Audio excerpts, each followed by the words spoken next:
What's up guys, welcome back to another video, and this video is going to be a UI challenge guys. In this video, let's go ahead and try to recreate these two screens that are shown here. These two screens are for a mobile shopping app, I guess. Yeah, so yeah, let's go ahead and do these two. First we'll start with this screen, this one on the left side. Okay, so the one on the left side has a image of a particular size and another image here, and a small fab button here that probably redirects to the screen, right? Probably navigates to the screen, and it also has a heading and some description. That's it, right? Okay, so this description is not that much. I mean, it's not recurring. It's just available on this tile, and here it's not there, right? So the heading is the crucial part here, and then we have a fab button, tapping on which will be navigated to the screen probably. So let's start with this one. Okay, I already have a few images here and a few few images here and a few fonts here. So inside the body, what I'll do is I'll have a list view, children. Inside this, I'll have a stack so that we can place the fab button on that and everything. Yeah, you get it, right? Children once again. Dot asset. Assets pic 4 dot jpg, and fit would be box fit dot cover, and height would be some 400. Fine. Now we have this one. Okay, inside this we need some text and a small fab button. That's it, right? So after this, I'll have a center, and inside this I'll have a child. This will be a column. Inside this I'll have children. First I'll give some space, sized box. Height would be some 40 maybe, and this is going to be a text, right? So I'll just pause the video here and resume recording after I have added those. After this text, I'll give a sized box.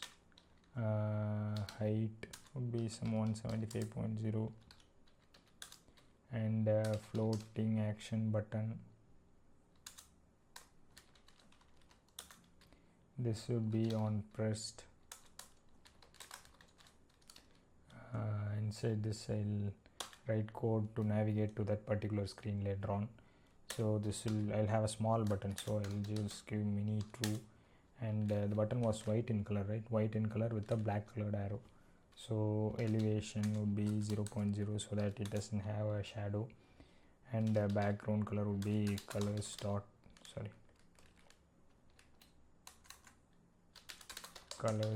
white, and child would be center. Child would be icon. Inside this, icons dot arrow forward iOS. Where is it? Yeah, arrow forward by iOS. Color would be colors dot black. This is fine, done. And what else do we need? We need another, obviously we need another tile like this. So we can just for now let's just use a dummy image there. Okay, but obviously you would need to probably return this entire stack from a function and then call that function multiple times based on the number of tiles you need in the screen. Okay, so yeah, this screen is done, guys. I know we have skipped the bottom navigation bar, but the bottom navigation bar I have already explained to you guys in a large amount of UI challenges that we have done on this channel. So I guess you could figure that out by yourself. Even then, I'll just add it. Probably I'll add it in the code that I provide along with this video. It will be linked in the description section below, so you can verify the code there. So now that we have finished the screen, let's run this on the mobile device and see how this looks before proceeding on to the second screen. Alright guys, now as you can see here, we have a screen that looks similar to the screen, right? Obviously I couldn't get these light background images as it's given here, so I just used some random images that I got off the internet. So yeah, now we have the screen that's available on the left side on the mobile device, right? Upon tapping this fab button, we should be taken to the screen. This screen is the one which contains a lot of options using which the user can probably shop for his or her clothes. So let's go ahead and do this. This was like a plain design, right? This is where all the fun stuff begins.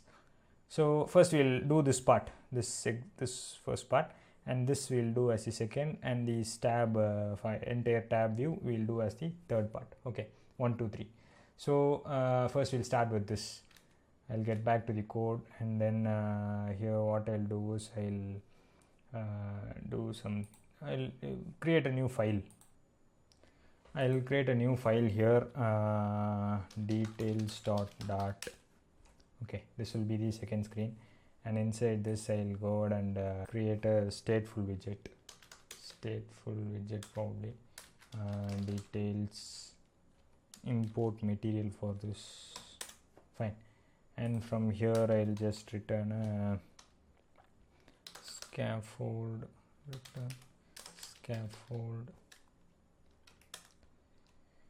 and inside this, as usual, I can have a body.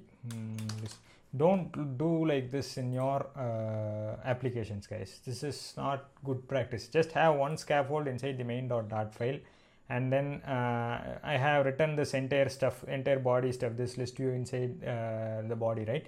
Instead of doing it like this, return this list view from another file. Okay, write another stateful widget, write another class, create another file, create another stateful widget inside that file, and then return this entire list view from that particular file, and then call that file, instantiate that file here as the body. Okay, so when you are navigating from this to some other screen, the some other screen to which you are navigating to should be instantiated here inside the body, right? So this is where you will be changing the widget that will occupy the current position in that particular screen. You get it, right? I think I didn't confuse you. Now, since this is just a UI challenge, and this is just going to be a demonstration of how you can build beautiful screens with Flutter, I'm just doing it like this. Okay, if I were to use real data and write, probably use this in production, I would obviously not be doing this.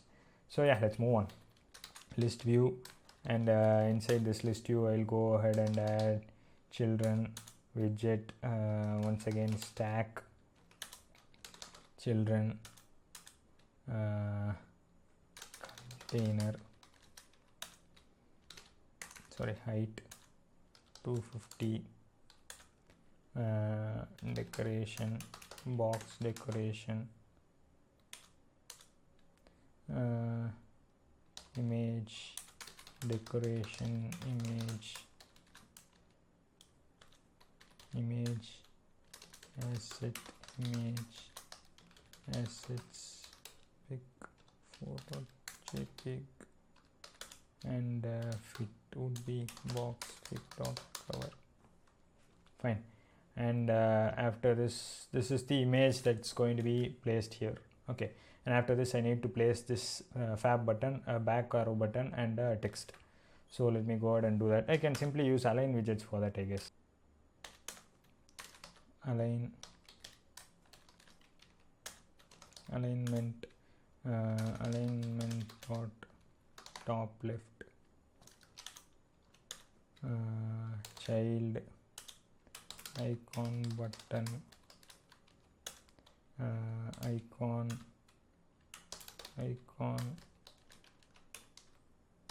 icons dot arrow back, iOS. So I need to specify color as colors dot white. Fine, and on pressed I'll give navigator dot off. Navigator won't be recognized as, yeah, it's getting off context dot pop. Fine. So now the back arrow will work, and I just need one more button on the top right. So I'll simply use the same align, but this align, the child would be a fab button. That's the only difference. Fine, I have added the alignment, I have added another align widget, and inside that I am specifying this floating action button, and then I have added some text as well, this particular text as well. Let's save this, and even if we save this, we won't be able to see this on the device, since we haven't yet figured out a way, written a way to navigate to this particular screen, right? So what we'll do is we'll get back into main.dart, and then we had the floating action button pending, right? On pressed is pending. So inside this, I'll go ahead and add, as usual, you guys might already know this, navigator.off context.push, and inside this I can simply do a material page route, and material page route builder context detail info, detail info. Fine, we just need to import this. Okay, now we have a way to navigate to that screen as well. I'll save this, let it hot reload. Now if we tap on the fab button, it's taking us to this particular screen, right? And in this screen we have this nice looking image here, and a small fab button at the top, and a back arrow button at the top left as well. So the next thing we'll be doing is this particular text. Since this is just a text, I'll pause the recording here and then continue once. Fine, I have added the text now. I'll just hot reload this, save this so that it hot reloads. Yeah, you can see the text here, right? Now the next thing is we need the circular. This is probably a list view, horizontally scrollable list view with some circular inkwells and some text in the center of them, right? For this we'll use containers wrapped within inkwells. You can wrap those containers within inkwells and write clickable, make it clickable as well. For now I'll show you with the containers. Okay, so after this list view we need to add another list view. That list view will be, let's do that rather than talking about it. So I'll have a container, and inside this container I'll specify a height, some 100 units probably for this entire thing. Child list view. Okay, and inside this list view I'll be adding a padding of edge insets dot only left some 15. Okay, and scroll direction axis dot horizontal children widget container decoration box decoration border radius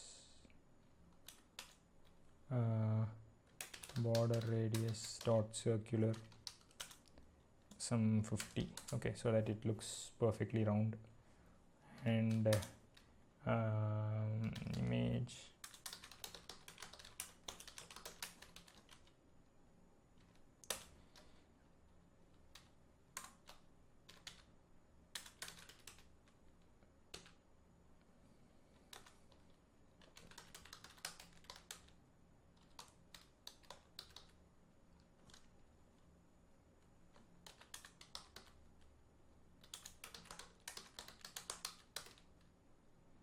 box fit dot cover. Fine. Now we can simply, after this box decoration, I'll specify a height of 100 units probably, and width of another 100 units. Now we need some text in the center of that particular circular thing, right? So what I'll do is I'll add some child. What happened? Center and inside this I'll add a child. This will be a text, obviously. Now we have a text as well, right? It was new in tops, pants and accessories. Let me go ahead and do those as well. Probably we should have returned this entire thing from, once again we should have returned this entire thing from function, and then just passed in this image path and the text to be printed at the center as arguments to that particular function, so that we could instead of just writing the code again and again, we could have simply called that function, right? It would have been much easier. Fine, I'll save this. Let this get hot reloaded so that we could, wow, we get it, right? New in tops, pants and accessories, right? Sorry guys, I'm using the same images again and again, but you guys can probably get these images and use them in your screen. But we have finished this second part as well, right? These circular list options. Okay, and padding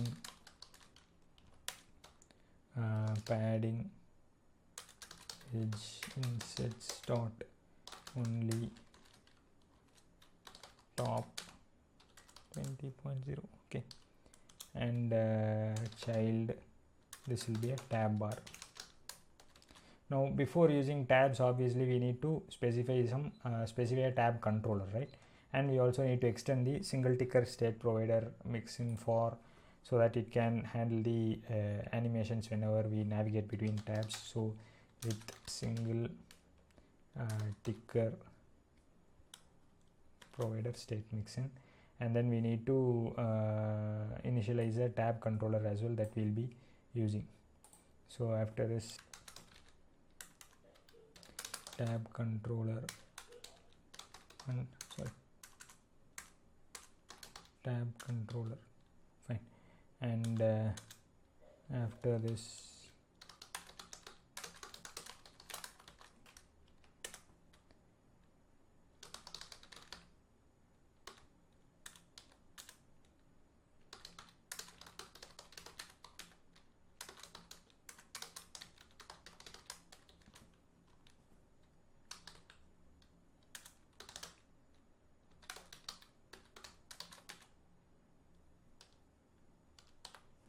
fine, now we have a controller that will handle this 5 tabs for us.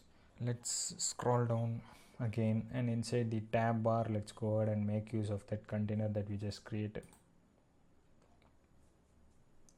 So inside the tab bar, what I'll do is I'll have a controller, tab controller, and indicator color colors dot transparent, so that there was no indicator here, right? As you can see here, it's just the tabs. Colors dot transparent, and label color colors dot black. This label color will be for the tab that's selected. Okay, colors dot black, and then what else? Unselected label color colors dot gray dot with opacity, some, what shall we give, 0.6 maybe. Okay, and is scrollable true, and then we can just give start giving the tabs. Inside this, we are just going to be, these are not icons, right? We are just going to be using text tabs. So let's I'll pause the video here, and then now we have all these tabs here, right? All jackets, blazers, dresses, fine, all coats, jackets, blazers, dresses, everything we have. Next we need a tab bar view. We'll save this and see how this looks. Probably it will throw an error, since we need to hot restart this entire thing. Yeah, it throws an error, right? We need to hot restart this entire thing so that it will show up. So before that, let's go ahead and do the tab bar view as well. That's a simple thing, right? So I'll have dress list dot dart, and here nothing is going to change, right? We are not going to be changing the state from here on. So I mean from this tab bar view. So what I'll do is I can simply use a state less widget, right? So dress list, and I'll simply import material.dart as well, so that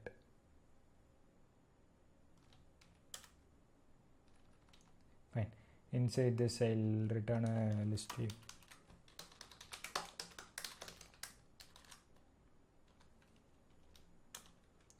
And I'll have children widget row. This will be a row, and this will be a column. So it will essentially, the children of this row will be a couple of columns. Okay, so row, and the children would be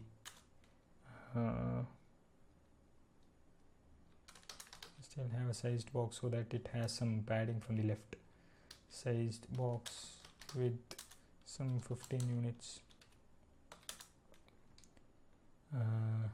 Column, cross axis alignment dot star, children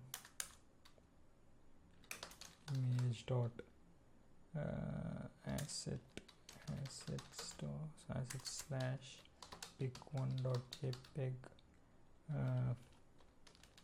fit box fit dot cover. Fine. Oh, sorry. Cover, and height would be, I didn't close this. Fine.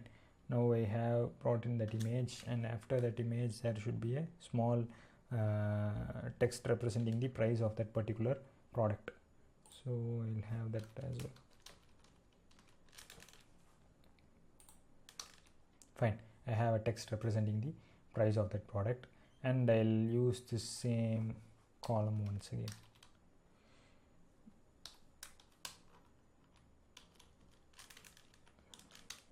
Fine. If we save this now, let's save this now, and then here we'll include a tab bar view as well, right? Fine. Now I have added a tab bar view here as well, right? Let's just go ahead and hot restart this entire app. Fine. Now we have this app loaded. Let's just tap on.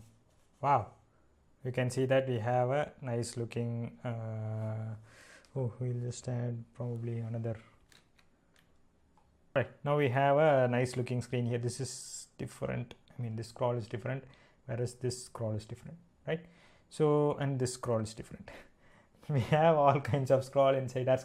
Anyway, yeah, let me just focus on the design part. Yeah, we have finished this screen design, guys. As you can see here, this was our original design, right? We have both the screens. We can just tap on the back button and we will be taken to the original screen, this left side screen, and tapping on this button, the forward button, we will be just taken to this detail screen wherein we can make purchases as well. Now if you notice, we have different tabs. Tapping on those tabs will take us to those respective screens, and these tabs are scrollable as well, as you can see here, right? So yeah, and another thing is, if you scroll the tab bar view from left to right, I mean right to left, it will automatically switch tabs. Just watch this. See, it's switching tabs, right? This functionality also you can. Anyway, I am just showing you all the types of scroll that's involved in this single screen itself. I'm just showcasing the power of Flutter scrolling. Okay, the features of Flutter scrolling probably.